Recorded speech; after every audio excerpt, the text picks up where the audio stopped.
ကဲဂါရာလေးတွေယူဖို့အတွက်အချိန်ကြလာပြီမနေ့ပြန်8လပိုင်း23ရက်နေ့တနင်္ဂနွေနေ့မှာဘူဘူးဂျူကြီးကလည်းတင်ရပြီပြောင်းပြီเนาะအဲ့တော့တဖြည်းဖြည်းနဲ့လူတွေကအစဉ်ပြေမဲ့ကာလအပိုင်းခြားတဲ့ကိုရောက်လာပြီနောက်တစ်ခုကဆီယာမဒီလိုဂါရာလေးတွေကိုလည်းပရိစိတ်တဲ့နီးနဲ့ဂျို28လုံးရဲ့နက်ခတ်တွေပရိစိတ်ဖို့အတွက်နီးလေးတစ်ခုလည်းဒါလေးကတစ်ပိုင်ချင်းတင်ပေးတာနောက်ဆိုရင်ပရိဒိဋ္ဌံတစ်ခါသာပေါ့အဲ့လိုမျိုးလေးတွေဆီယာမဆက်တင်ပြီးသွားပြီနဲ့အခုမနေ့ပြန်8လပိုင်း23ရက်နေ့တနင်္ဂနွေနေ့ည7:17 မိနစ်ကနေပြီးတော့12:10 မိ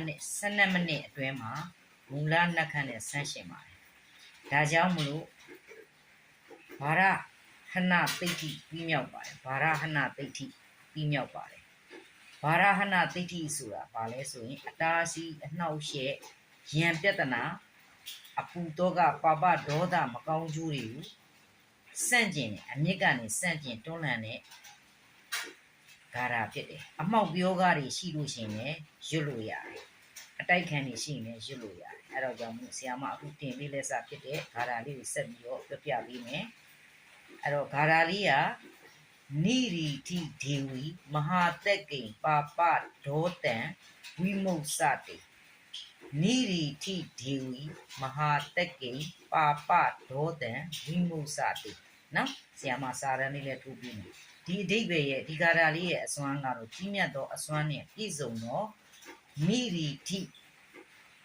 ဒေဝီနတ်သမီးဒေဝီ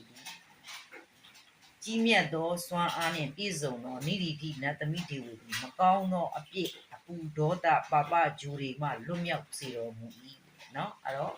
မကောင်းတဲ့ဂျူရီဂျူနင်းနေကံကြမ္မာဇိုးတွေကနေလွတ်မြောက်ဖို့အမောက်ပြောကားတွေရှိရင်လည်းပယ်ဖြတ်ဖို့အတွက်အမြစ်ကတွန်းလှန်နိုင်တဲ့ဂါရာလေးဖြစ်ပါတယ်ဒီဂါရာလေးကိုရွတ်ပြအောင်ကြည့်ကြပါနော်